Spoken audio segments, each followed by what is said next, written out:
Latar belakang dicetusnya petisi Sutarjo dikarenakan banyaknya terjadi krisis Malaysia yang terjadi pada awal abad ke-30 di seluruh penjuru negeri.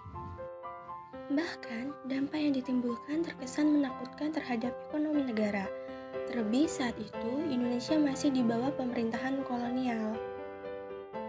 Keadaan seperti inilah yang pada akhirnya memunculkan kekhawatiran pemerintahan Belanda pada pemimpin pergerakan, karena mereka bisa saja mempengaruhi rakyat untuk melakukan berbagai aksi pemberontakan sebagai alasan atas ketidakpuasan akan peraturan pemerintahan kolonial Belanda. Permohonan supaya diselenggarakan suatu musyawarah antara wakil-wakil Indonesia dan Belanda di mana para anggotanya memiliki hak yang sama. Tujuannya adalah untuk menyusun suatu rencana yang isinya adalah pemberian kepada Indonesia sebuah pemerintahan yang berdiri sendiri dalam batas pasal 1 Undang-Undang Dasar Belanda. Dalam pasal tersebut disebutkan bahwa kerajaan Belanda meliputi wilayah Belanda, Hindia Belanda, Suriname, dan Kurcarko. Pelaksanakannya akan dilakukan beransur-ansur dalam waktu 10 tahun sembari menyiapkan kemerdekaan Indonesia. Selain itu, Sutarjo juga beranggapan penting untuk memiliki hubungan baik antara Indonesia dan Belanda. Agar hubungan keduanya berhasil, maka diperlukan perubahan dalam bentuk dan susunan pemerintahan Indonesia. Adapun perubahan-perubahan yang dimaksud adalah Pulau Jawa dijadikan satu provinsi, sifat dualisme dalam pemerintahan dihapuskan, gubernur jenderal diangkat oleh raja dan mempunyai hak kekebalan, direktur departemen mempunyai tanggung jawab Volkart, dijadikan sebagai parlemen yang sesungguhnya. Penduduk Indonesia adalah orang-orang asal Indonesia. Reaksi usul dari petisi ini kemudian mendapat reaksi baik dari pihak Indonesia maupun Belanda. Pers Belanda menganggap petisi ini tidak sesuai dengan keadaan yang sebenarnya yang telah terjadi.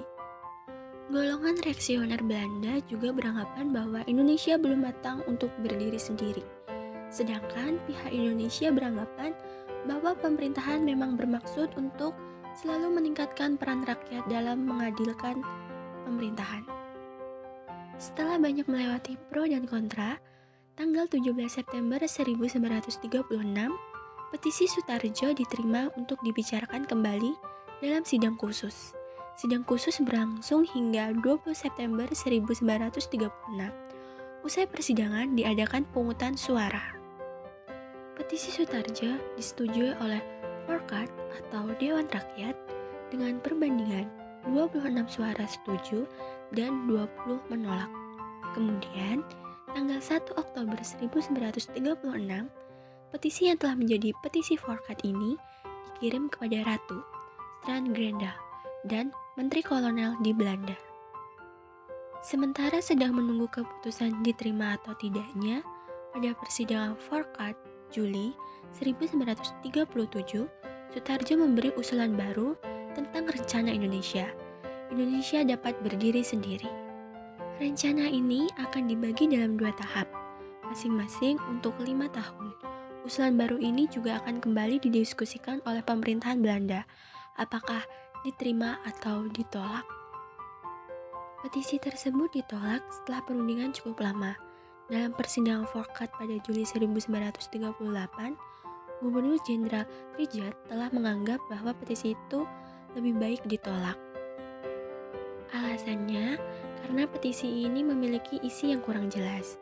Mengingat juga bahwa belum dapat dipastikan apa yang akan terjadi di masa yang akan datang. Untuk itu, Gubernur Jenderal Tjarda menyarankan bahwa petisi ini harus ditolak. Melalui keputusan Kerajaan Belanda nomor 40, tanggal 14 November 1938, petisi Sutarjo ditolak oleh Ratu Wilhelmina. Alasan penolakannya antara lain bahwa bangsa Indonesia belum bisa bertanggung jawab memerintah negara tersebut.